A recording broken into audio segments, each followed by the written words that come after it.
ಚಕ್ರದ ಬಗ್ಗೆ ಸ್ವಲ್ಪ ತಿಳ್ಕೊಳ್ಳೋಣ ಇವತ್ತು. ಯಾಕಂದರೆ ಧ್ಯಾನ ಮಾಡೋರಿಗೆ ಎಲ್ರಿಗೂ ಕೂಡ ಚಕ್ರದ ಬಗ್ಗೆ ತುಂಬ ಇಂಟ್ರೆಸ್ಟ್ ಅಲ್ವಾ. ತುಂಬ ಒಂದು ಇದಾಗೋ ಸಬ್ಜೆಕ್ಟ್ ಅಂದರೆ ಚಕ್ರ ಧ್ಯಾನ ಮಾಡಿಬಿಟ್ರೆ ಎಲ್ಲ ಸರಿ ಹೋಗ್ಬಿಡುತ್ತೆ. ಅದರಲ್ಲೂ ಕೂಡ ಆಜ್ಞಾ ಚಕ್ರನ ಜಾಗೃತಗೊಳಿಸ್ಕೊಂಡು ಬಿಟ್ರಂತೂ ಎಲ್ಲ ಜೀವನನೇ ಅದ್ಭುತ ಆಗುತ್ತೆ ಅಲ್ವಾ. ಹಾಗೆ ಅಲ್ವಾ, ಅನಿಸೋದು ಹಾಗೆ ಅಲ್ವಾ. ಯೂಟ್ಯೂಬಲ್ಲಿ ಎಲ್ಲ ಕಡೆ ನಾವು ಸರ್ಚ್ ಮಾಡಿದಾಗ ನಮಗೆ ಸಿಗೋದು ಅದೇ ಅಲ್ವಾ. ನಿಮ್ಮ ಈ ಚಕ್ರವೊಂದನ್ನು ನೀವು ಜಾಗೃತ ಮಾಡ್ಕೊಬಿಟ್ರೆ ಜೀವನದಲ್ಲಿ ಎಲ್ಲ ಮುಂದೆ ಏನಾಗುತ್ತೆ ಅದೆಲ್ಲ ಗೊತ್ತಾಗುತ್ತೆ ಎಲ್ಲ ಹೇಳ್ತಾರೆ. ಹೌದಾ ಅಲ್ವಾ? ಹೌದು ಮೇಡಮ್. ಹಾಗನ್ಸುತ್ತೆ, ಹೌದು ನಾನು ಚಕ್ರನ ಇದು ಮಾಡ್ಕೋಬೇಕು ಅಂತ. ಆದರೆ ಒಂದು ಸತ್ಯ ಗೊತ್ತಿದೆಯಾ, ಎಲ್ರಿಗೂ ಎಲ್ಲ ಚಕ್ರನೂ ಆಕ್ಟಿವೇಟ್ ಆಗಿರುತ್ತೆ. ಷಟ್ ಚಕ್ರ ಕೂಡ ಎಲ್ಲರಿಗೂ ಕೂಡ ಷಟ್ ಚಕ್ರನೂ ಆಕ್ಟಿವೇಟ್ ಆಗಿರುತ್ತೆ. ನಂಬ್ತೀರಾ ಇದನ್ನ? ನಂಬಕ್ಕಾಗಲ್ಲ ಅಲ್ವಾ. ಷಟ್ ಚಕ್ರನೂ ಆಕ್ಟಿವೇಟ್ ಆಗಿದ್ರೆ ಮತ್ತೆ ಯಾಕೆ ನನಗೆ ಏನೂ ಗೊತ್ತಾಗ್ತಾ ಇಲ್ಲ, ನಾನು ಯಾಕೆ ಅಜ್ಞಾನದಲ್ಲೇ ಇದ್ದೀನಿ, ನನಗೆ ಯಾಕೆ ಏನೂ ಗೊತ್ತಾಗ್ತಾ ಇಲ್ಲ, ಹೀಗೆಲ್ಲ ಅನ್ನಿಸ್ತಾ ಇರ್ಬೋದು. ಯಾಕೆ ಅಂತಂದರೆ ಷಟ್ ಚಕ್ರ ಆಕ್ಟಿವೇಟ್ ಆಗಿರುತ್ತೆ. ಆದರೆ ಚಕ್ರ ಅಷ್ಟೇ ಇಲ್ಲ, ನಮ್ಮ ಒಳಗಡೆ ಬರೀ ಚಕ್ರ ಮಾತ್ರ ಇದೆಯಾ? ಚಕ್ರದ ಜೊತೆಗೆ ಗುಣಗಳು ಅಂತಾನೂ ಇದೆ. ಸಾತ್ವಿಕ ಗುಣ, ರಾಜಸಿಕ ಗುಣ, ತಾಮಸಿಕ ಗುಣ ಅಂತ 3 ಗುಣಗಳಿವೆ. ಈ ಚಕ್ರಗಳ ಜೊತೆ ಗುಣಗಳೂ ಸೇರ್ಕೊಂಡಿರತ್ತೆ. ಪ್ರತಿ ಚಕ್ರ ಮೂಲಾಧಾರದಿಂದ ಹಿಡಿದು ನಮ್ಮ ಆಜ್ಞಾ ಚಕ್ರದವರೆಗೂ ಕೂಡ ಈ ಗುಣಗಳ ಜೊತೆನೇ ಚಕ್ರಗಳು ಹೋಗ್ತಾ ಇರುತ್ತೆ. ಯಾರೋ ಒಬ್ಬನಿಗೆ ಏನೋ ಬುದ್ಧಿ ಇಲ್ಲ ಅಂತ ಅನ್ಕೋತೀವಿ. ಆ ಬುದ್ಧಿ ಇಲ್ಲದೇ ಇರೋ ವ್ಯಕ್ತಿನೂ ಒಂದೊಂದ್ಸಲಿ ಎಷ್ಟು ಜ್ಞಾನದ ಮಾತಾಡಿರ್ತಾನೆ. ಯಾರೋ ಒಬ್ಬನು ಮಹಾಜ್ಞಾನಿ ಅಂದ್ಕೊಂಡಿರ್ತೀವಿ. ಆ ಮಹಾಜ್ಞಾನಿ ಆದವನು ಕೆಲವೊಂದು ಅಜ್ಞಾನದ ಮಾತುಗಳನ್ನು ಆಡ್ತಾನೆ ಕೆಲವೊಂದ್ಸಲಿ. ಯಾಕೆ ಹೀಗಾಗತ್ತೆ ಅಲ್ವಾ? ಅನಿಸುತ್ತೆ, ಯಾರೇ ಇವ್ರು ಯಾಕೆ ಹೀಗೆ ಮಾತಾಡ್ತಿದ್ದಾರೆ ಅಂತ ಅನ್ಸುತ್ತೆ. ಇವ್ರಿಗೇನೂ ತಿಳುವಳಿಕೆ ಇಲ್ಲ ಅಂದ್ಕೊಂಡಿದ್ದೆ, ನೋಡಿದ್ರೆ ಈಗಪ್ಪ ಎಷ್ಟೊಂದು ವಿಷಯ ತಿಳ್ಕೊಂಡಿದ್ದಾರೆ ಅಂತ ಅನಿಸುತ್ತೆ. ಹೇಗೆ ಅಂತಂದರೆ ಅದೇ ಗುಣಗಳು. ಈ ಗುಣ ಬದಲಾಗ್ತಾನೇ ಇರುತ್ತೆ, ಒಂದೇ ರೀತಿಯಾಗಿ ಇರಲ್ಲ. ಹೇಗೆ ಅಂತಂದರೆ ನಮ್ಮ ಚಕ್ರಗಳು ತಾಮಸಿಕತೆ, ರಾಜಸಿಕತೆ, ಸಾತ್ವಿಕತೆ, ತಾಮಸಿಕತೆ ರಾಜಸಿಕತೆಯಲ್ಲಿರುತ್ತೆ. ಫಸ್ಟು ತಾಮಸಿಕದಲ್ಲಿ ಕಂಪ್ಲೀಟ್ ಇರುತ್ತೆ, ಆಮೇಲೆ ತಾಮಸಿಕ ರಾಜಸಿಕಕ್ಕೆ ಬರುತ್ತೆ. ರಾಜಸಿಕದಲ್ಲೇ ಒಂದಷ್ಟು ಉಳ್ಕೊಳ್ಳುತ್ತೆ, ಆಮೇಲೆ ರಾಜಸಿಕ ಸಾತ್ವಿಕ ಆಗುತ್ತೆ. ಸಾತ್ವಿಕದಿಂದ ಮತ್ತೆ ಸಂಪೂರ್ಣ ಸಾತ್ವಿಕ ಅಂದರೆ ಶುದ್ಧ ಸಾತ್ವಿಕ ಸ್ಥಿತಿನ ಹೊಂದುತ್ತೆ. ಎಲ್ಲ ಚಕ್ರಗಳಲ್ಲೂ ಕೂಡ ಈ ಪರಿವರ್ತನೆಗಳು ಆಗ್ತಾ ಇರುತ್ತೆ. ಎಲ್ಲ ಚಕ್ರಗಳಲ್ಲೂ ಈ ಗುಣಗಳ ಒಂದು ಇದಾಗುತ್ತೆ. ಒಂದಷ್ಟು ಚಕ್ರಗಳಲ್ಲಿ ಸಾಮಾನ್ಯವಾಗಿ ಎಲ್ರಿಗೂ 2 ಚಕ್ರ ಸಾಮಾನ್ಯವಾಗಿ, ಇದೇ ಚಕ್ರ ಅಂತಲ್ಲ, ಯಾವುದೋ ಈ 2 ಚಕ್ರ ಮಾತ್ರ ಆಕ್ಟಿವೇಟ್ ಆಗಿರುತ್ತೆ ಅಂತಲ್ಲ. ಕೆಲವೊಂದು ಸಂದರ್ಭಕ್ಕೆ ಚಕ್ರಗಳು ಬದಲಾಗ್ತಾ ಹೋಗುತ್ತೆ, ಗುಣಗಳು ಬದಲಾದ ಹಾಗೆ. ಯಾವುದೋ 2 ಚಕ್ರಗಳು ಸ್ವಲ್ಪ ಆಕ್ಟಿವೇಟ್ ಆಗಿರುತ್ತೆ. ಆಕ್ಟಿವೇಟ್ ಎಲ್ಲದೂ ಆದ್ರೂ ಈ ಗುಣಗಳಿದೆಯಲ್ಲ, ಈ ರಾಜಸಿಕತೆ ಸಾತ್ವಿಕತೆ ಕಡೆ ಬಂದಿರುತ್ತೆ ಯಾವುದೋ 2 ಚಕ್ರಗಳು. ಆಗ ಅವನಲ್ಲಿ ಸುಮಾರು ಪರಿವರ್ತನೆನ ನೋಡ್ತೀವಿ. ಇನ್ನು ಕೆಲವರಲ್ಲಿ ಮಾತ್ರ ಸುಮಾರಷ್ಟು ಚಕ್ರಗಳಲ್ಲಿ ಸಾತ್ವಿಕತೆನೇ ನೆಲೆಸಿರುತ್ತೆ. ಈ ಸಾತ್ವಿಕತೆ ನೆಲೆಸಿದಾಗ ಅವನು ವಿಶೇಷವಾಗಿ ಅನಿಸ್ತಾ ಹೋಗ್ತಾನೆ, ಆ ವ್ಯಕ್ತಿ ವಿಶೇಷವಾಗಿ ಅನಿಸ್ತಾ ಹೋಗ್ತಾನೆ. ಅಷ್ಟೇ ಅಲ್ಲ, ಕೆಲವೊಂದು ವ್ಯಕ್ತಿಗಳಲ್ಲಿ ಆಜ್ಞಾ ಚಕ್ರದಲ್ಲಿ ಸಾತ್ವಿಕತೆ ಇದೆ ಅಂದಾಗ ಒಬ್ಬ ವ್ಯಕ್ತಿ ಜ್ಞಾನನ ಹೊಂದುತ್ತಾನೆ. ಜ್ಞಾನನ ಹೊಂದಿರೋದನ್ನ ತನ್ನಷ್ಟಕ್ಕೆ ತನಗೆ ಇಟ್ಕೊಳ್ಳೋಕೆ ಸಾಧ್ಯನೇ ಆಗ್ತಾ ಇರಲ್ಲ ಅವನಿಗೆ. ಯಾಕಂತಂದ್ರೆ ಆ ವ್ಯಕ್ತಿಗೆ ಅವನು ಆಜ್ಞಾ ಚಕ್ರದಲ್ಲಿ ಆ ಸಾತ್ವಿಕತೆನ ಅನುಭವಿಸ್ಬೇಕಿದ್ರೆ, ಆ ಸಾತ್ವಿಕ ಗುಣದಲ್ಲಿ ಅವನಿರ್ಬೇಕಾದ್ರೆ ಈಗ ನಾವು ಆನಂದಮಯ ಕೋಶನ ತಲುಪಿದ್ದೀವಿ ಅಂತಂದಾಗ ಕೋಶದ ಬಗ್ಗೆ ತಿಳ್ಕೊಂಡಿರೋರಿಗೆ ಗೊತ್ತಾಗಿರುತ್ತೆ. ಒಬ್ಬ ವ್ಯಕ್ತಿ ಆನಂದಮಯ ಕೋಶನ ಅನುಭವಿಸ್ತಿದ್ದಾನೆ ಅಂದಾಗ ಈ ಆನಂದ ಸ್ಥಿತಿ ಪ್ರತಿಯೊಬ್ಬರಿಗೂ ಬರಬೇಕು, ಈ ಸ್ಥಿತಿಯನ್ನು ಪ್ರತಿಯೊಬ್ಬರು ಹೊಂದಬೇಕು ಅನ್ನೋದನ್ನು ಅನುಭವಿಸ್ತಾನೆ ಒಬ್ಬನು ಆನಂದಮಯ ಕೋಶನ ತಲುಪಿದಾಗ. ಹಾಗೇನೆ ಈ ಆಜ್ಞಾಚಕ್ರದಲ್ಲಿ ಆ ಒಂದು ಸಾತ್ವಿಕತೆಯನ್ನು ಅನುಭವಿಸ್ತಾ ಇರೋ ವ್ಯಕ್ತಿಗೂ ಕೂಡ ಹಾಗೆಯೇ ಆಗ್ತಾ ಹೋಗುತ್ತೆ. ನಾನು ಯಾವ ಒಂದು ಇದನ್ನ ಅನುಭವಿಸ್ತಿದ್ದೀನಿ, ಈ ಜ್ಞಾನವನ್ನು ಪ್ರತಿಯೊಬ್ಬರೂ ಕೂಡ ಈ ಜ್ಞಾನದ ಸ್ಥಿತಿನ ತಲುಪಬೇಕು ಅನ್ನುವ ಒಂದು ಸ್ಥಿತಿಯನ್ನು ಅಥವಾ ಒಂದು ಅನುಭವವನ್ನು ಆ ಸಾತ್ವಿಕರ ಆ ಒಂದು ಆಜ್ಞಾಚಕ್ರದಲ್ಲಿ ಶುದ್ಧ ಸಾತ್ವಿಕ ಸ್ಥಿತಿಯನ್ನು ಅನುಭವಿಸಿರೋವನಿಗೆ ಅನ್ನಿಸ್ತಾ ಇರುತ್ತೆ. ಅದಕ್ಕೋಸ್ಕರ ಅಂತಹ ವ್ಯಕ್ತಿಗಳು ಕೇವಲ ತಮಗೋಸ್ಕರ ಅಂತ ಇರದೇನೆ ತಮಗೇನು ಗೊತ್ತು ಅದನ್ನು ಎಷ್ಟು ಸಾಧ್ಯನೋ ಅಷ್ಟು ಬೇರೆಯವರಿಗೆ ನೀಡೋ ಪ್ರಯತ್ನವನ್ನು ಮಾಡ್ತಾರೆ. ಎಷ್ಟು ನೀಡ್ತಾ ಹೋಗ್ತಾನೆ ಒಬ್ಬ ವ್ಯಕ್ತಿ ಆಜ್ಞಾಚಕ್ರದ. ಯಾಕೆಂದರೆ ಆಜ್ಞಾಚಕ್ರದಲ್ಲಿ ಸಾತ್ವಿಕತೆ ಇಲ್ಲ ಅಂದರೆ ಇದರ ಅರ್ಥನೇ ಗೊತ್ತಾಗ್ತಾ ಹೋಗಲ್ಲ ಒಂದು ವ್ಯಕ್ತಿಗೆ. ನೀಡ್ತಾ ಹೋಗ್ಬಿಟ್ರೆ ಅದು ಹೇಗೆ ಪಡ್ಕೊಳ್ಳೋಕೆ ಸಾಧ್ಯ ಅಂತ ಕ್ವಶನ್ನು ಬಂದ್ಬಿಡತ್ತೆ ಎಷ್ಟೋ ಸಲಿ. ಅಲ್ಲಿ ರಾಜಸಿಕತೆ ತಾಮಸಿಕತೆ ಎಲ್ಲ ಇದ್ದಾಗ ಒಬ್ಬನಿಗೆ ಆ ಸಾತ್ವಿಕ ಸ್ಥಿತಿಯನ್ನು ಇದು ಮಾಡಿದಾಗ ಅವನು ನೀಡದಷ್ಟು ಪಡ್ಕೋತಾನೇ ಹೋಗ್ತಾನೆ. ಯಾಕೆಂದರೆ ಅವನಿಗೆ ಆ ಸಾತ್ವಿಕದ ಅನುಭವವಾಗ್ತಾ ಇರುತ್ತೆ. ಒಂದು ಸಲ ಸಾತ್ವಿಕದ ಅನುಭವವಾದಾಗ ಅವನು ತನ್ನ ಸ್ಥಿತಿಯನ್ನು ಸಾತ್ವಿಕವಾಗೇ ಇರಿಸಿಕೊಳ್ಳೋಕೆ ಏನೆಲ್ಲ ಪ್ರಯತ್ನಗಳು ಬೇಕು ಅದೆಲ್ಲ ಮಾಡ್ತಾನೆ. ಅಷ್ಟೇ ಅಲ್ಲ, ಒಬ್ಬ ವ್ಯಕ್ತಿ ಆಜ್ಞಾ ಸ್ಥಿತಿಯನ್ನು ತಲುಪಿದಾಗ, ಆಜ್ಞಾ ಸ್ಥಿತಿಯಲ್ಲಿ ತಾಮಸಿಕತೆ ಇದ್ದಾಗ ಚಿಂತೆ ಇರುತ್ತೆ.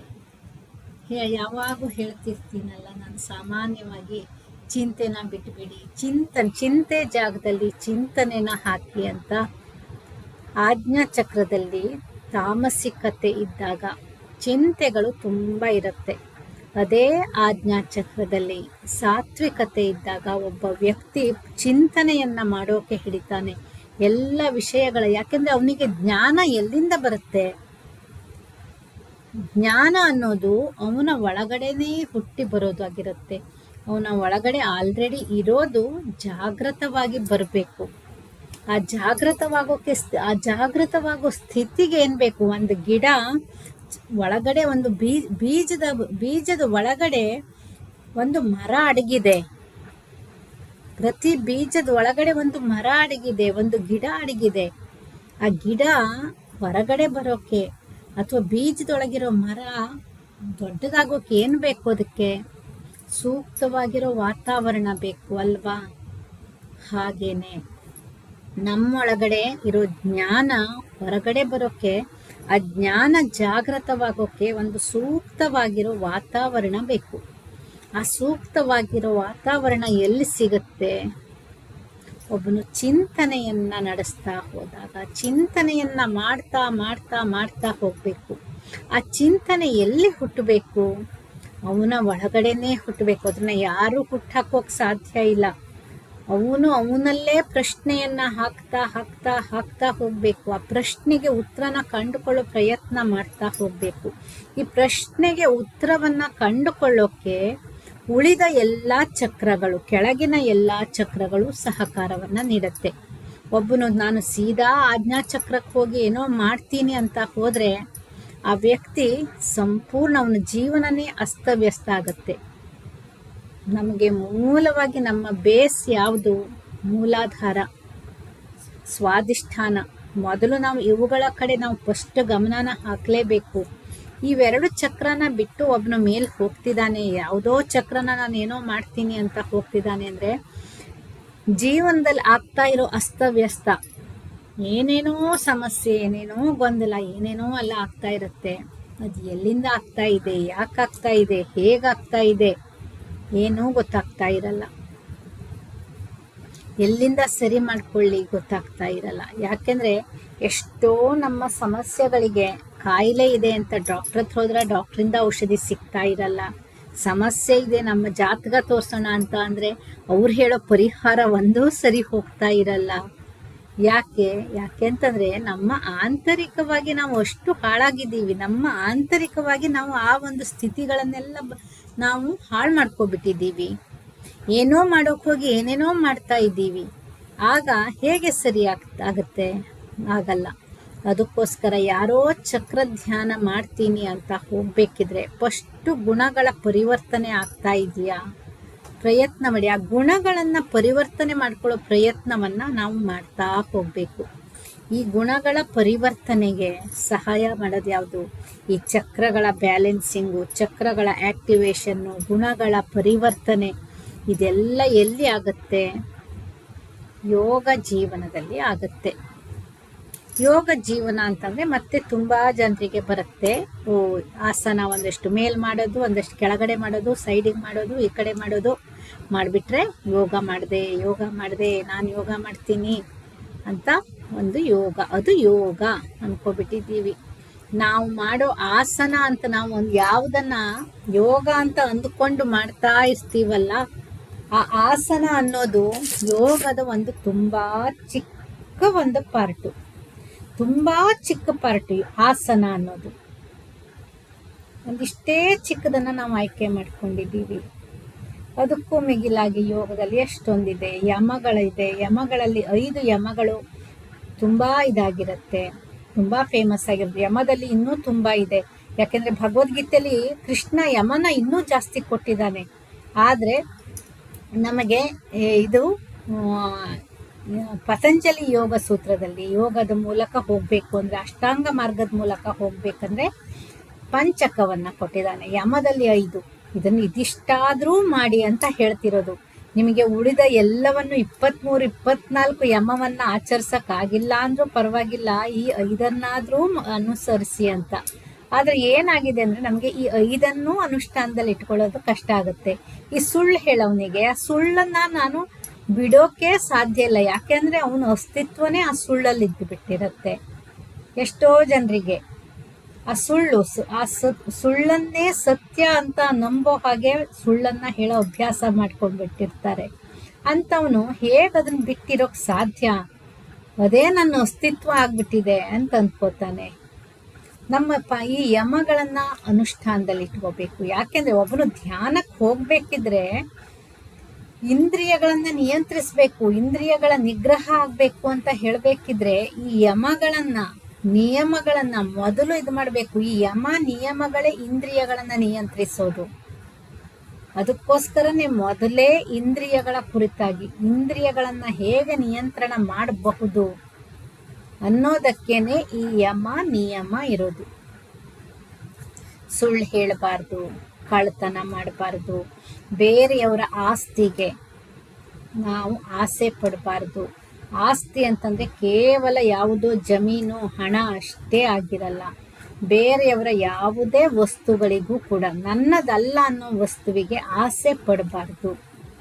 ಬ್ರಹ್ಮಚರ್ಯನ ಪಾಲನೆ ಮಾಡಬೇಕು, ಅಹಿಂಸೆಯಲ್ಲಿ ಇರಬೇಕು. ಕಾಯ ವಾಚ ಮನಸ್ಸ ಎಲ್ಲಿಂದ ಹಿಂಸೆ ಮಾಡಿದ್ರು ಹಿಂಸೆ.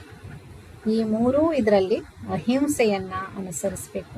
ಯಾಕೆ ಅಂತಂದರೆ ಒಬ್ಬನು ಯೋಗ ಜೀವನನ ತನ್ನದಾಗಿಸ್ಕೋತಾನೆ ಅಂತಂದಾಗ ಈ ಇಂದ್ರಿಯಗಳನ್ನು ನಿಯಂತ್ರಿಸೋದನ್ನು ಕಲಿಲೇಬೇಕಾಗತ್ತೆ. ಅದೇ ರೀತಿ ಒಬ್ಬನು ತನ್ನನ್ನು ತಾನು ಯಾವ ರೀತಿ ಇಟ್ಕೋಬೇಕು ಅನ್ನೋದು ನಿಯಮ. ಅದು ಒಬ್ಬನಿಗೆ ನಿಯಮ, ಅದು ರೂಲ್ಸ್, ಅದು ಮಾಡಲೇಬೇಕು, ಬಿಟ್ಟು ಹೋಗೋ ಹಾಗಿಲ್ಲ. ಇದು ನಿಯಮ. ಆಸನ, ನಾವು ಮಾಡೋ ಆಸನಗಳು ಬರುತ್ತೆ, ಇದರಲ್ಲಿ ಆಸನಗಳು ಬರುತ್ತೆ. ಯಾವುದನ್ನು ನಾವು ಯೋಗ ಅಂದ್ಕೊಂಡಿರ್ತೀವಿ ಆ ಯೋಗದ ಒಂದು ಪಾರ್ಟ್ ಆಸನ ಇಲ್ಲಿ 3ನೇ ಬರುತ್ತೆ. ಪ್ರಾಣಾಯಾಮ ನೆಕ್ಸ್ಟು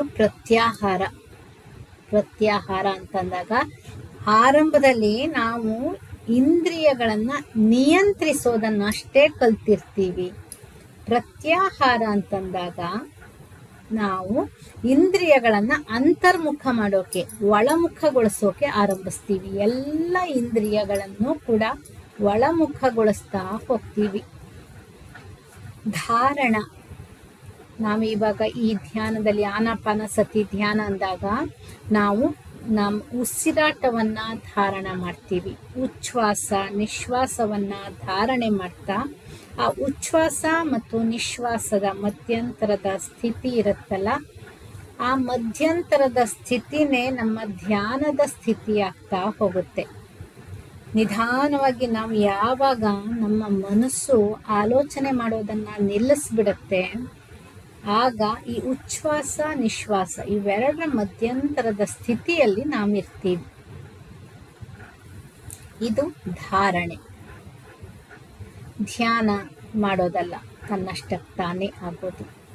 ಸಮಾಧಿ, ಇದು ನಾನು ಮಾಡ್ತೀನಿ ಅಂದರೆ ಆಗಲ್ಲ. ಸಮಾಧಿನೂ ಕೂಡ ತನ್ನಷ್ಟಕ್ಕೆ ತಾನೇ ಆಗೋದು.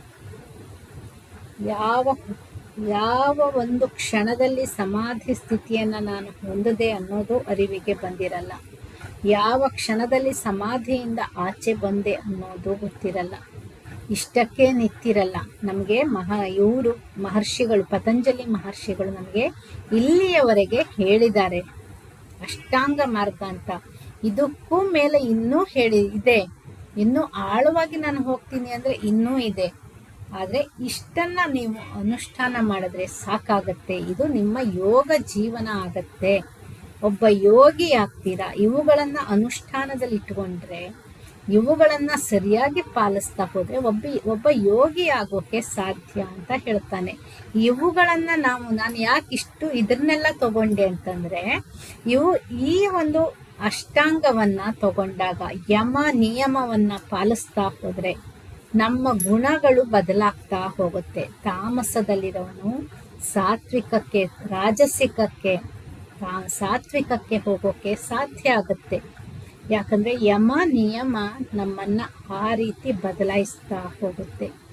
ಪ್ರತಿನಿತ್ಯ ಯಾರ್ಯಾರೋ ಆಸನವನ್ನು ಮಾಡ್ತೀರಾ.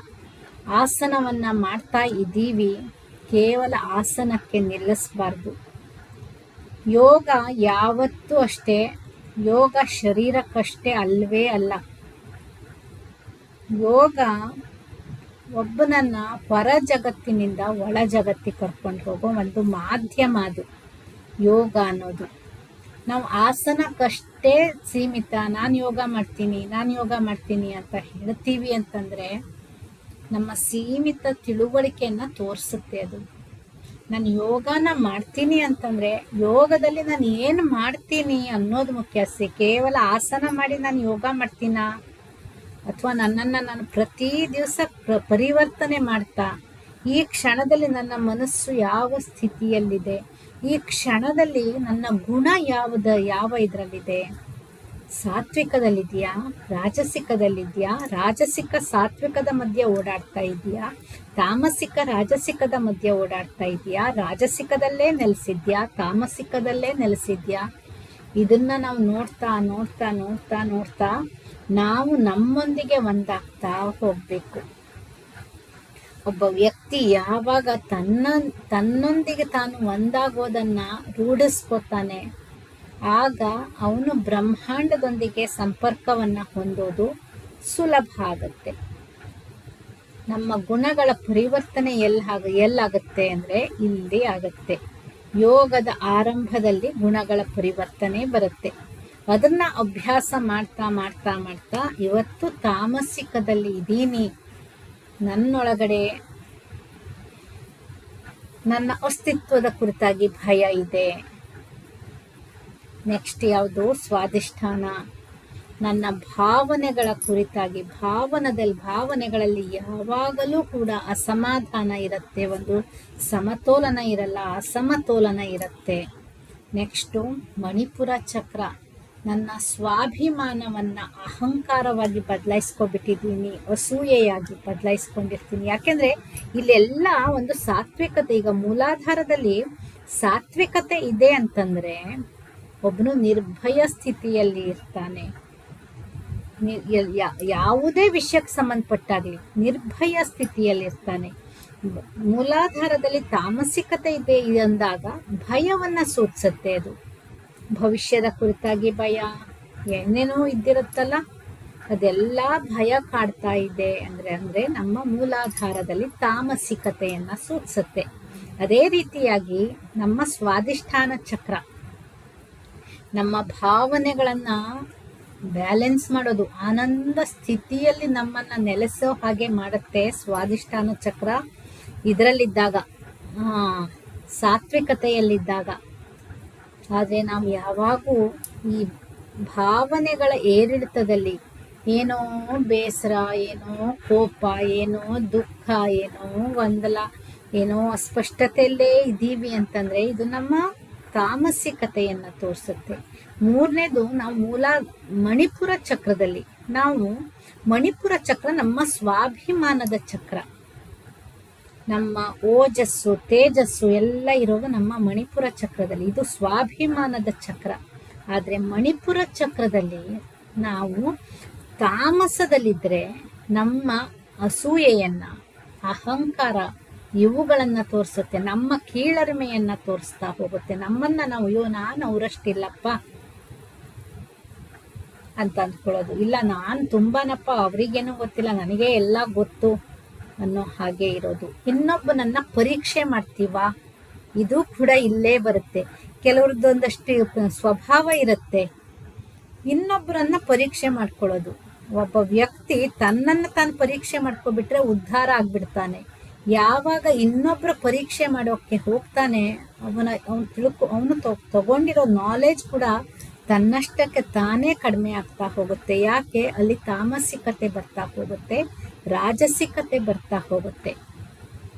ಒಬ್ಬನ ಮಾತು, ಒಬ್ಬನ ನಡವಳಿಕೆ, ಅವನ ಯಾವ ಚಕ್ರ ಯಾವ ಗುಣದಲ್ಲಿದೆ ಅನ್ನೋದನ್ನ ತೋರಿಸುತ್ತೆ. ಅದೇ ರೀತಿ ನಮ್ಮ ಅನಾಹತ ಚಕ್ರ. ಈ ಅನಾಹತ ಚಕ್ರದಲ್ಲಿ ತಾಮಸಿಕತೆ ಇದೆ ಅಂದಾಗ ಎಲ್ರಿಗೂ ಸಾಮಾನ್ಯವಾಗಿ ಗೊತ್ತಿರೋದು, ಪ್ರೀತಿಯ ಒಂದು ನಷ್ಟವನ್ನ ಅಥವಾ ಪ್ರೀತಿಯ ಒಂದು ಕೊರತೆಯನ್ನ ಅನುಭವಿಸ್ತಾ ಇರ್ತಾನೆ. ಇದೇ ಇದರಲ್ಲಿ ಅನಾಹತ ಚಕ್ರದಲ್ಲಿ ಸಾತ್ವಿಕತೆ ಇದೆ ಅಂದಾಗ ತನ್ನೊಳಗಿನ ಪ್ರೀತಿಯನ್ನ ವಿಶ್ವವ್ಯಾಪಿಯಾಗಿ ಸ್ಪ್ರೆಡ್ ಮಾಡೋಕೆ ಆರಂಭಿಸ್ತಾನೆ. ಎಲ್ಲರಿಗೂ ಕೂಡ ಪ್ರೀತಿಯನ್ನ ನೀಡೋಕೆ ಆರಂಭಿಸ್ತಾನೆ. ಈ ಅನಾಹತ ಚಕ್ರ. ವಿಶುದ್ಧಿ ಚಕ್ರ. ಈ ವಿಶುದ್ಧಿ ಚಕ್ರದಲ್ಲಿ ತಾಮಸಿಕತೆ ಬಂದ್ರೆ ಇವಾಗ ಏನು ಅಂತಂದ್ರೆ, ಹೇಗೆ ಅಂತಂದ್ರೆ ಚಾಡಿ ಮಾತು ಹೇಳೋದು. ತಾಮಸಿಕತೆ ಇದ್ದಾಗ ಚಾಡಿ ಮಾತು ಹೇಳೋದು, ಇಲ್ಲಿಂದ ಅಲ್ಲಿಗೆ ಮಾಡೋದು, ಅಲ್ಲಿಂದ ಇಲ್ಲಿಗೆ ಮಾಡೋದು. ಇದರಲ್ಲಿ ಮತ್ತೆ ರಾಜಸಿಕತೆ ಇದೆ. ತಾಮಸಿಕತೆ ರಾಜಸಿಕತೆ ಇದ್ದಾಗ ಇವೆರಡು ಗುಣ ಒಟ್ಟಾದಾಗ ಒಂಥರ ಇರ್ತಾರೆ, ತಾಮಸಿಕತೆನೇ ಇದ್ದಾಗ ಒಂಥರ ಇರ್ತಾರೆ. ಇವೆರಡು ಗುಣ ಮಿಕ್ಸ್ ಆದಾಗ ಒಂಥರ ಇರ್ತಾರೆ. ರಾಜಸಿಕತೆ ಒಂದೇ ಇದ್ದಾಗ ಒಂಥರ ಇರ್ತಾರೆ. ರಾಜಸಿಕ ಸಾತ್ವಿಕದಲ್ಲಿದ್ದಾಗ ಒಂಥರ ಇರ್ತಾರೆ. ಅದೇ ಶುದ್ಧ ಸಾತ್ವಿಕಕ್ಕೆ ಹೋದಾಗ ಇನ್ನೊಂದು ಥರ ಇರ್ತಾರೆ. ನಾನು ಅಷ್ಟು ಡೀಟೇಲ್ ಆಗಿ ಹೇಳೋಕೆ ಹೋಗಲ್ಲ. ಇಲ್ಲಿ ಚಾಡಿ ಮಾತು ಹೇಳ್ತೀವಿ, ಯಾರದ್ದೋ ಬಗ್ಗೆ ಏನೋ ನನಗೆ ನನ್ನ ವಿಷಯ ಆದರೆ ಮಾತ್ರ ನನಗೆ ಸಂಬಂಧಪಟ್ಟಿದ್ದು ಅಲ್ವಾ. ನನ್ನ ವಿಷಯ ಬಿಟ್ಟು ನಾನು ಬೇರೆ ಯಾವುದೇ ವ್ಯಕ್ತಿಗಳ ವಿಷಯ ಮಾತಾಡ್ತೀನಿ ಅಂದರೆ ಅದು ನನಗೆ ಸಂಬಂಧಪಡದಿರೋ ವಿಷಯ. ಆ ವಿಷಯದ ಕುರಿತಾಗಿ ನಾನು ಸುಳ್ಳನ್ನು ಹೇಳ್ತಿದ್ದೀನಿ. ಇದೆಲ್ಲ ನಮ್ಮ ವಿಶುದ್ಧಿ ಚಕ್ರದ ತಾಮಸಿಕತೆಯನ್ನ ಸೂಚಿಸುತ್ತೆ. ಅದೇ ರೀತಿ ಈ ವಿಶುದ್ಧಿ ಚಕ್ರದಲ್ಲಿ ವಿಶುದ್ಧಿ ಚಕ್ರದಲ್ಲಿ ತಾಮಸಿಕತೆ ಇದ್ದಾಗ ಅವನು ಮಾತುಗಾರ ಅಲ್ಲ ಅಂತಲ್ಲ, ಮಾತಾಡ್ತಾನೆ. ಎಷ್ಟೋ ಜನರಿಗೆ ಇದ್ದಿರತ್ತಲ್ಲ, ಒಬ್ಬ ಒಳ್ಳೆ ಮಾತುಗಾರ ಅಂತಂದ್ರೆ ವಿಶುದ್ಧಿ ಚಕ್ರ ಜಾಗೃತವಾಗಿರ್ಬೇಕು ಅಂತ. ಈ ಎಲ್ಲ ಚಕ್ರನೂ ಜಾಗೃತವಾಗಿರುತ್ತೆ ಎಲ್ಲ ವ್ಯಕ್ತಿಗೂ. ಆದ್ರೆ ಅಲ್ಲಿ ಯಾವ ಗುಣಗಳು ಕೆಲಸ ಮಾಡ್ತಾ ಇದೆ ಅನ್ನೋದ್ರ ಮೇಲೆ ಹೋಗಿರುತ್ತೆ. ಅದೇ ರೀತಿಯಾಗಿ ಈ ವಿಶುದ್ಧಿ ಚಕ್ರದಲ್ಲಿ ಇದಿದೆ ಅಂತಂದಾಗ, ಸಾತ್ವಿಕತೆ ಇದೆ ಅಂತಂದಾಗ ಅದೇ ವ್ಯಕ್ತಿ ಸತ್ಯವನ್ನ ನುಡಿಯೋಕೆ ಭಯ ಪಡಲ್ಲ, ಸತ್ಯವನ್ನ ನುಡಿತಾನೆ. ಸತ್ಯದ ವಿಷಯಗಳನ್ನ ಹೆಚ್ಚು ಹೆಚ್ಚು ಹೇಳ್ತಾ ಹೋಗ್ತಾನೆ. ಈ ಸತ್ಯದ ವಿಷಯಗಳನ್ನ ಹೆಚ್ಚು ಹೇಳ್ತಾ ಹೆಚ್ಚು ಸಂವಹನವನ್ನ ನಡೆಸ್ತಾ ಹೋಗ್ತಾನೆ. ಎಲ್ಲರ ಜೊತೆ ಕನೆಕ್ಟ್ ಆಗ್ತಾ ಹೋಗ್ತಾನೆ. ಈ ವಿಶುದ್ಧಿ ಚಕ್ರದಲ್ಲಿ ಸಾತ್ವಿಕತೆ ಇದ್ದಾಗ, ಈ ವಿಶುದ್ಧಿ ಚಕ್ರ ಸಾತ್ವಿಕವಾಗಿದ್ದಾಗ ಮತ್ತು ಈ ಕೆಳಗಿನ ಚಕ್ರಗಳಲ್ಲಿ ಯಾವಾಗ ಸಾತ್ವಿಕತೆ ಇದ್ದಿರತ್ತೆ ಆಗ ಆ ವ್ಯಕ್ತಿಯ ಜೊತೆಗೆ ಇರೋಣ ಅಂತ ಅನ್ಸುತ್ತೆ. ಯಾರಿಗಾದ್ರೂ ನೋಡ್ರಿ, ಕೆಲವೊಂದ್ಸಲಿ ಕೆಲವ್ರಿಗೆ ಅನಿಸ್ತಾ ಇರುತ್ತೆ, ಅಯ್ಯೋ ಅವ್ರ ಜೊತೆಗಿರೋಣ, ಅವ್ರ ಜೊತೆಗಿದ್ದಾಗ ಏನೋ ತುಂಬ ಸಂತೋಷ ಆಗುತ್ತಪ್ಪ, ಅವ್ರ ಜೊತೆಗಿದ್ರೆ ಏನೋ ಸಮಾಧಾನ ಆಗುತ್ತೆ ಅಂತ ಇದ್ದಿರುತ್ತಲ್ಲ.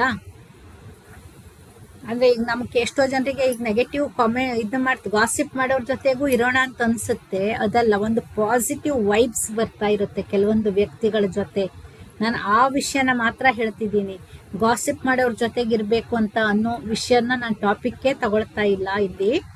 ನಾನು ತಗೊಳ್ತಾ ಇರೋದು ಕೇವಲ ಜ್ಞಾನ ಮಾರ್ಗಕ್ಕೆ ಮಾತ್ರ ನಾನು ತಗೊಳ್ತಾ ಇರೋದು. ಜ್ಞಾನ ಯೋಗ, ರಾಜಯೋಗವನ್ನ ಮಾತ್ರ ನಾನು ತಗೊಳ್ತಾ ಇರೋದು, ಬೇರೆ ಈ ಒಂದು ವಿಷಯಗಳನ್ನ ತಗೊಳ್ತಾ ಇಲ್ಲ. ಹಾಗೆ ಒಬ್ಬ ವ್ಯಕ್ತಿಯಿಂದ ಪಾಸಿಟಿವ್ ವೈಬ್ಸ್ ಬರುತ್ತೆ. ಆ ವ್ಯಕ್ತಿಗಳ ಜೊತೆ ನಾವು ಸ್ವಲ್ಪ ಸಮಯ ಸ್ಪೆಂಡ್ ಮಾಡಿದಾಗ ಕೂಡ ಏನೋ ಗೊತ್ತಿಲ್ಲದೆ ಒಂದು ಸಮಾಧಾನವನ್ನ, ಸಂತೋಷವನ್ನ ಹೊಂದುತ್ತೀವಿ. ಅಂದ್ರೆ ಚಕ್ರಗಳಲ್ಲಿ ಆ ಸಾತ್ವಿಕತೆ ಹೆಚ್ಚಿದೆ, ಹೆಚ್ಚಿನ ಚಕ್ರಗಳಲ್ಲಿ ಸಾತ್ವಿಕತೆ ಇದೆ ಅನ್ನೋದನ್ನ ತೋರಿಸುತ್ತೆ. ಅದೇ ರೀತಿ ಆಜ್ಞಾಚಕ್ರ, ಆಜ್ಞಾಚಕ್ರದಲ್ಲಿ ಕೂಡ ಸಾತ್ವಿಕತೆ, ಇಲ್ಲಿ ಕೂಡ 3 ಗುಣಗಳು ಇದೆ. ಇಲ್ಲಿವರೆಗೂ ಕೂಡ ಗುಣಗಳ ಪ್ರಭಾವ ಇರುತ್ತೆ. ಆದ್ರೆ ಇಲ್ಲಿಂದ ಮೇಲೆ ನಾವು ಸಹಸ್ರಾರವನ್ನ, ಆಜ್ಞಾಚಕ್ರಕ್ಕಿಂತ ಮೇಲೆ ಇನ್ನೊಂದು ಚಕ್ರ ಇದೆ, ತ್ರಿಪುಟಿ ಅಂತ. ಇಲ್ಲಿಂದ ನಮಗೆ ಯಾವುದೇ ಗುಣಗಳ ಒಂದು ಪ್ರಭಾವ ಇರಲ್ಲ. ಅಲ್ಲಿಂದ ಆಜ್ಞಾಚಕ್ರದ ಮೇಲೆ ನಾವು ಸಾತ್ವಿಕವನ್ನೇ ಅನುಭವಿಸ್ತಾ ಹೋಗ್ತೀವಿ. ಇಲ್ಲಿಯವರೆಗೂ ಕೂಡ ನಾನು ವಿಶುದ್ಧಿಯವರೆಗಷ್ಟೇ ನಾನು ಇದಿರುತ್ತೆ ಅಂತ ಅಂದ್ಕೊಂಡಿದ್ದೆ. ಗುಣಗಳ ಪ್ರಭಾವ ಇರುತ್ತೆ. ಒಬ್ಬನು ಆಜ್ಞಾವನ್ನ ಪ್ರವೇಶ ಮಾಡಿದಾಗ ಈ ಒಂದು ಇದು ಹೋಗ್ಬಿಟ್ಟಿರುತ್ತೆ. ಆಜ್ಞಾಚಕ್ರನ ಒಬ್ಬನು ಪ್ರವೇಶಿಸಿದಾಗ ಗುಣಗಳ ಒಂದು ಇದಿರಲ್ಲ ಅಂತ ಯೋಗಶಾಸ್ತ್ರ ಓದಿದಾಗೆ ಗೊತ್ತಾಯ್ತು. ಆಜ್ಞಾಚಕ್ರಕ್ಕೂ ಕೂಡ ಗುಣಗಳ ಒಂದು ಪ್ರಭಾವ ಇದ್ದಿರತ್ತೆ ಅಂತ. ಈ ಆಜ್ಞಾಚಕ್ರವನ್ನ ಪ್ರವೇಶಿಸಿದಾಗ, ನಾನು ಆಜ್ಞಾಚಕ್ರದ ಕುರಿತಾಗಿ ಮೊದಲೇ ಹೇಳಿದ್ದೀನಿ, ಮತ್ತೆ ಅದೇ ವಿಷಯನ ಹೇಳಲ್ಲ. ಚಕ್ರ ಧ್ಯಾನ, ಚಕ್ರ ಬ್ಯಾಲೆನ್ಸಿಂಗ್, ಚಕ್ರ ಆಕ್ಟಿವೇಶನ್ ಅಲ್ವಾ. ಯೂಟ್ಯೂಬಲ್ಲಿ ನಮಗೆ ತುಂಬ ಅಟ್ರಾಕ್ಟಿವ್ ಆಗಿರೋ ಒಂದು ಸಬ್ಜೆಕ್ಟ್. ಅಂದರೆ ಒಬ್ಬನು ಧ್ಯಾನಕ್ಕೆ ಬಂದ ಅಂದರೆ ಧ್ಯಾನ ಮಾಡೋಕೆ ಹಿಡಿದು 1 ವಾರ ಆಗ್ತಾ ಇದ್ದ ಹಾಗೆ ಚಕ್ರದ ಕುರಿತಾಗಿ ಸ್ಟಾರ್ಟ್ ಆಗುತ್ತೆ. ಯಾಕೆಂದರೆ ಯೂಟ್ಯೂಬಲ್ಲಿ ಸರ್ಚ್ ಮಾಡ್ತೀವಿ. ಆ ಯೂಟ್ಯೂಬಲ್ಲಿ ಸರ್ಚ್ ಮಾಡ್ತಾ ಹೋದ ಕೂಡಲೇ ನಮಗೆ ಸಿಗೋದೇ ಚಕ್ರಗಳ ಕುರಿತಾಗಿ ಸಿಗುತ್ತೆ. ಏನಪ್ಪ ಇದು ಚಕ್ರ ಅಂತ ಅಂದ್ಕೊಂಡಾಗ ಆ ಚಕ್ರಗಳ ಕುರಿತಾಗಿ, ಈ ಚಕ್ರ ಆಕ್ಟಿವೇಟ್ ಆದರೆ ಹಾಗಾಗ್ಬಿಡತ್ತೆ, ಆ ಚಕ್ರ ಆಕ್ಟಿವೇಟ್ ಆದಾಗ ಹೀಗೆಲ್ಲ ಆಗ್ಬಿಡತ್ತೆ, ಆಜ್ಞಾಚಕ್ರಕ್ಕೆ ಹೋಗ್ಬಿಟ್ರಿ ಅಂದರೆ ನೀವು ಮಹಾಜ್ಞಾನಿಗಳಾಗ್ಬಿಡ್ತೀರಾ, ಭೂತ ಭವಿಷ್ಯ ಎಲ್ಲದೂ ಗೊತ್ತಾಗ್ಬಿಡತ್ತೆ, ಹಾಗೆ ಹೀಗೆ ಅಂತೆಲ್ಲ ಕೇಳ್ತಾ ಹೋದಾಗ ಓಹೋ ನಾವು ಹಾಗೆ ಮಾಡ್ಕೊಳ್ಳೋಣ ಅನ್ಸುತ್ತೆ.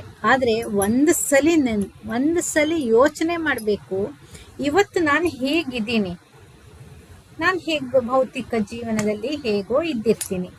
ಸರಿ, ನಾನು ಇವತ್ತು ಕೂತ್ಕೊಂಡು ನನ್ನ ತುಂಬ ಪ್ರಯತ್ನ ಮಾಡಿ ಆಜ್ಞಾಚಕ್ರನ ಆಕ್ಟಿವೇಟ್ ಮಾಡ್ಕೊಬಿಟ್ಟೆ ಅಂತ ಇಟ್ಕೊಳ್ಳೋಣ. ಒಬ್ಬನು ತಾನಿರೋ ಈ ಸ್ಥಿತಿಯಿಂದ ಏಕದಮ್ ಆಜ್ಞಾಚಕ್ರನ ಅವನೇನೋ ಮಾಡ್ಕೊಳಕ್ ಹೋಗ್ಬಿಟ್ರೆ, ಭೂತ ಭವಿಷ್ಯ ಅದೆಲ್ಲವೂ ಗೊತ್ತಾಗ್ತಾ ಹೋಗ್ಬಿಟ್ರೆ ಹೇಗಾಗುತ್ತೆ ಅವನ ಮನಸ್ಥಿತಿ? ಅದನ್ನ ತಡ್ಕೊಳ್ಳೋ ಶಕ್ತಿ ಇರುತ್ತಾ ಅವನಿಗೆ? ಎಲ್ಲವೂ ಗೊತ್ತಾಗುತ್ತೆ, ಅದನ್ನ ಹೇಗೆ ಜೀರ್ಣಿಸ್ಬೇಕು ಅಂತಾನೆ ಗೊತ್ತಾಗಲ್ಲ. ಹೇಗೆ ಅಂತಂದ್ರೆ ಒಂದು ಗಂಜಿನೇ ಜೀರ್ಣ ಮಾಡ್ಕೊಳಕ್ ಆಗದೆ ಇರೋವನಿಗೆ ತುಂಬಾ ಹೆವಿ ಆಗಿರೋ ಫ್ರೈಡ್ ಐಟಮ್ ಯಾವುದೋ ತಂದು ಕೊಟ್ಬಿಟ್ರೆ ಅವ್ನು ಹೇಗೆ ಜೀರ್ಣ ಮಾಡ್ಕೋತಾನೆ? ಅವನಿಗೆ ಗಂಜಿನೇ ಜೀರ್ಣ ಆಗ್ತಾ ಇಲ್ಲ. ಅಷ್ಟು ತೆಳುವಾಗಿರೋ ಗಂಜಿ ಜೀರ್ಣ ಆಗದೆ ಇರೋ ಸ್ಥಿತಿಯಲ್ಲಿರೋವನಿಗೆ ಫ್ರೈಡ್ ಐಟಮ್ ಕೊಟ್ರೆ ಅಥವಾ ತುಂಬಾ ಫ್ಯಾಟಿ ಆಗಿರೋ ಯಾವ್ದಾದ್ರು ಕೊಟ್ಬಿಟ್ರೆ ಅದು ಹೇಗೆ ಜೀರ್ಣಿಸ್ಕೊಳ್ತಾನೆ? ಜೀರ್ಣ ಆಗದೇನೆ ಎಷ್ಟು ಕಷ್ಟ ಪಡ್ತಾರೆ. ಹಾಗೇನೆ ಆಜ್ಞಾ ಸ್ಥಿತಿಯನ್ನ ಏಕದಮ್ ಮೇಲಿನ ಚಕ್ರನ ಇದ್ ಮಾಡ್ಕೊಳ್ಳೋಣ, ವಿಶುದ್ಧಿ ಚಕ್ರನ ಮಾಡ್ಕೊಬಿಡೋಣ, ಎಲ್ಲರ ಜೊತೆ ತುಂಬಾ ಚೆನ್ನಾಗಿ ಸಂವಹನ ನಡೆಸೋಕ್ಕಾಗತ್ತೆ, ವಾಕ್ಶುದ್ಧಿಯನ್ನ ಹೊಂದೋಕ್ಕಾಗತ್ತೆ ಅಂತ ಹೋದ್ರೆ ನಮಗೆ ನಮ್ಮ ಜೀವನನೇ ಅಸ್ತವ್ಯಸ್ತವಾಗುತ್ತೆ. ಯಾಕಂದ್ರೆ ತುಂಬಾ ಜನರ ಕಥೆಯನ್ನ ನಾವು ಓದಿರ್ತೀವಿ, ಕೇಳಿರ್ತೀವಿ. ಈ ರೀತಿ ಮಾಡೋಕ್ ಹೋಗಿ ಎಷ್ಟೋ ಜನ ಹುಚ್ಚರಾದವರಿದ್ದಾರೆ ಅಂತ ಕೇಳ್ತೀವಿ. ಒಂದಷ್ಟು ಸಾಧಕರ ಕಥೆಗಳನ್ನ ಕೇಳ್ತಾ ಹೋದಾಗ ಆ ಸಾಧಕರು ಇಂತಹ ವಿಷಯಗಳನ್ನ ತಿಳಿಸಿರ್ತಾರೆ. ಹೀಗ್ ಮಾಡೋಕ್ ಹೋದಾಗ ಹೀಗಾಗತ್ತೆ, ಅಂತ ಆ ವಿಷಯಗಳನ್ನು ಹೇಳ್ತಾರೆ. ಅದಕ್ಕೋಸ್ಕರ ನೇರವಾಗಿ ಚಕ್ರ ಆ್ಯಕ್ಟಿವೇಶನ್ನಿಗೆ ಹೋಗಬೇಡಿ, ನೇರವಾಗಿ ಗುಣಗಳ ಪರಿವರ್ತನೆಗೆ ಹೋಗಿ. ಗುಣಗಳು ಪರಿವರ್ತನೆ ಆಗ್ತಾ ಹೋಗ್ಬಿಟ್ರೆ ನಮ್ಮ ಚಕ್ರಗಳು ಈಗಾಗಲೇ ಆ್ಯಕ್ಟಿವೇಶನ್ ಆಗಿರುತ್ತೆ. ಆ ಆ್ಯಕ್ಟಿವೇಶನ್ ಆಗಿರೋ ಚಕ್ರ ಈಗ ಹೇಗಾಗಿದೆ ಅಂದರೆ, ಗ್ಲಾಸ್ ಇದೆ, ನಮ್ಮ ಕನ್ನಡಿ ಇದೆ, ಕನ್ನಡಿಗೆ ಹಳೆಯ ಬೀರು ಇದೆ. ಎಲ್ಲಿ ಯಾರ್ಯಾರ ಮನೇಲಿ ಬೀರು ಇದೆ ಗೊತ್ತಿಲ್ಲ, ಇವಾಗ ಎಲ್ಲರ ಮನೇಲೂ ಮನೆಯೆಲ್ಲ ಇದಾಗಿರುತ್ತೆ. ಹಳೆಯ ಕಾಲದ ಬೀರು ಇದ್ದರೆ ಅದಕ್ಕಿರೋ ಕನ್ನಡಿ ಹೇಗಿರುತ್ತೆ, ಮುಖ ಕಾಣಿಸುತ್ತಾ? ಹಾಗೇನೆ ನಮ್ಮ ಚಕ್ರ ಎಲ್ಲವೂ ಆ್ಯಕ್ಟಿವೇಟ್ ಆಗಿದ್ರೂ ಕೂಡ ನಮ್ಮ ಈ ಗುಣಗಳಿಂದಾಗಿ ನಮ್ಮ ಆಲೋಚನಾ ಶೈಲಿ ಬದಲಾಗಿರುತ್ತೆ. ನಮ್ಮ ಆಲೋಚನಾ ಶೈಲಿಗೆ ತಕ್ಕ ಹಾಗೆ ನಮ್ಮ ಭಾವನೆಗಳು ಬದಲಾಗ್ತಾ ಹೋಗುತ್ತೆ. ಇದೆಲ್ಲದರಿಂದಾಗಿ ನಮಗೆ ನಮ್ಮ ಚಕ್ರಗಳ ಮೂಲಕ ನಾವು ಹೊಂದಬೇಕಾಗಿರೋ ಜ್ಞಾನ ಗೊತ್ತಾಗಲ್ಲ. ನಮ್ಮ ಚಕ್ರಗಳ ಮೂಲಕ ನಾವು ಏನೇನನ್ನ ಅನುಕೂಲವನ್ನು ಪಡ್ಕೋಬಹುದು, ಈ ಚಕ್ರಗಳ ಮೂಲಕ ನಾವು ಯಾವ ಸ್ಥಿತಿಯಲ್ಲಿ ಇರಬಹುದು, ಆ ಸ್ಥಿತಿಯನ್ನು ಹೊಂದೋಕೆ ಸಾಧ್ಯ ಆಗಲ್ಲ. ಚಕ್ರ ಆ್ಯಕ್ಟಿವೇಶನ್ ಮಾಡ್ಕೋಬೇಕು. ಚಕ್ರ ಮೆಡಿಟೇಷನ್ ಅಂತ ಅಂದರೆ, ನಾನು ಯೋಗ ಶಾಸ್ತ್ರದಲ್ಲಿ ಹೇಳಿರೋದನ್ನು ಹೇಳ್ತೀನಿ. ಯೋಗ ಶಾಸ್ತ್ರ ಎಲ್ಲೂ ಕೂಡ ಚಕ್ರ ಆ್ಯಕ್ಟಿವೇಶನ್ಗೆ ಅಷ್ಟೊಂದು ಇಂಪಾರ್ಟೆನ್ಸ್ ಕೊಡೋದೇ ಇಲ್ಲ. ನಿಮ್ಮ ಗುಣಗಳ ಪರಿವರ್ತನೆಯನ್ನು ಮಾಡ್ಕೊಳ್ಳಿ.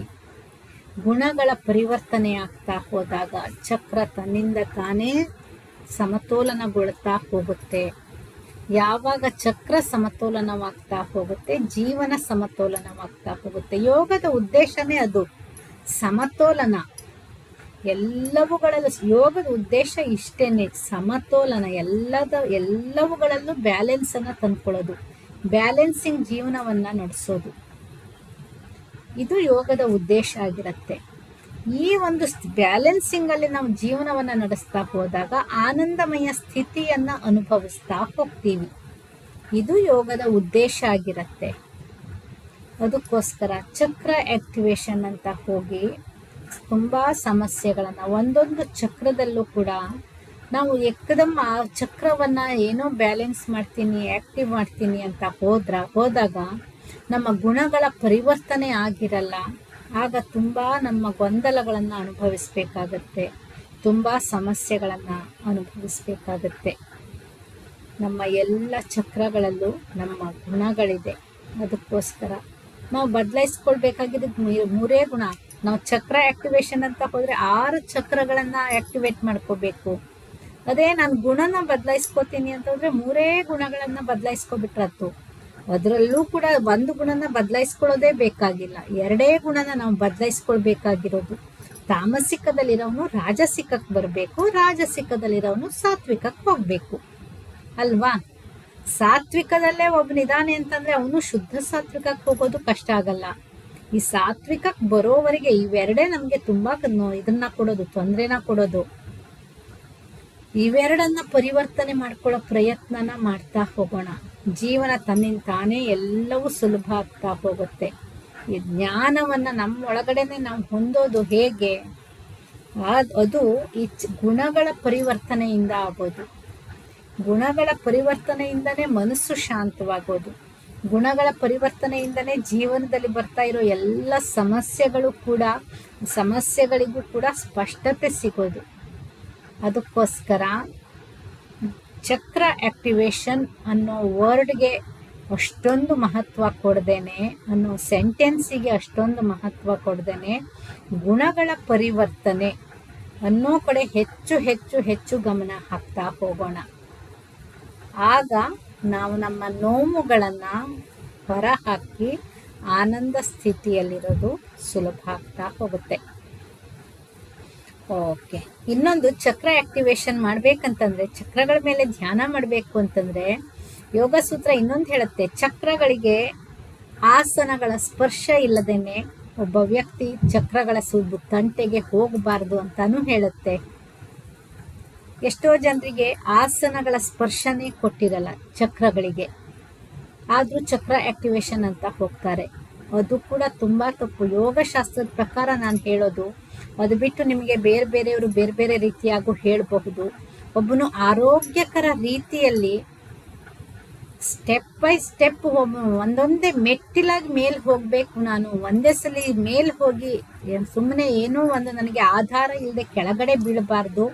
ನಾನು ಒಂದೊಂದೇ ಮೆಟ್ಟಿಲಾಗಿ ಮೇಲ್ ಹೋಗ್ಬೇಕು ಅಂತ ಅನ್ನೋನಿಗೆ ಹೇಗಿರ್ಬೇಕು ಅನ್ನೋದನ್ನ ನಾನು ಹೇಳಿರೋದು. ಇದರ ಹೊರತಾಗಿ ನಿಮಗೆ ಚಕ್ರಗಳ ಕುರಿತಾಗಿ ಇನ್ನೂ ಅನೇಕ ರೀತಿಯಾಗಿ ಹೇಳಿರ್ಬೋದು. ಈಗ ನಾನು ಒಬ್ಬ ಯೋಗ ಸ್ಟೂಡೆಂಟ್ ಆಗಿ ಯೋಗ ಜೀವನನ ಅಳವಡಿಸ್ಕೋಬೇಕು ಅನ್ನೋ ಒಂದು ಪ್ರಯತ್ನದಲ್ಲಿರೋದ್ರಿಂದ ನಾನು ಈ ವಿಷಯವನ್ನ ಹೇಳ್ತಿದ್ದೀನಿ. ಚಕ್ರ ಆಕ್ಟಿವೇಶನ್ ಅನ್ನೋದು ಆಸನಗಳ ಒಂದು ಸ್ಪರ್ಶ ಇಲ್ಲ ಆ ಚಕ್ರಗಳಿಗೆ. ಯಾಕೆಂದ್ರೆ ಆಸನಗಳು ನಮ್ಮ ಷಟ್ ಚಕ್ರಗಳ ಮೇಲೆ ಕೆಲಸವನ್ನ ಮಾಡುತ್ತೆ. ಒಂದೊಂದು ಆಸನಗಳು ಕೂಡ ಒಂದೊಂದು ಚಕ್ರಗಳ ಮೇಲೆ ಕೆಲಸವನ್ನ ಮಾಡ್ತಾ ಇರುತ್ತೆ.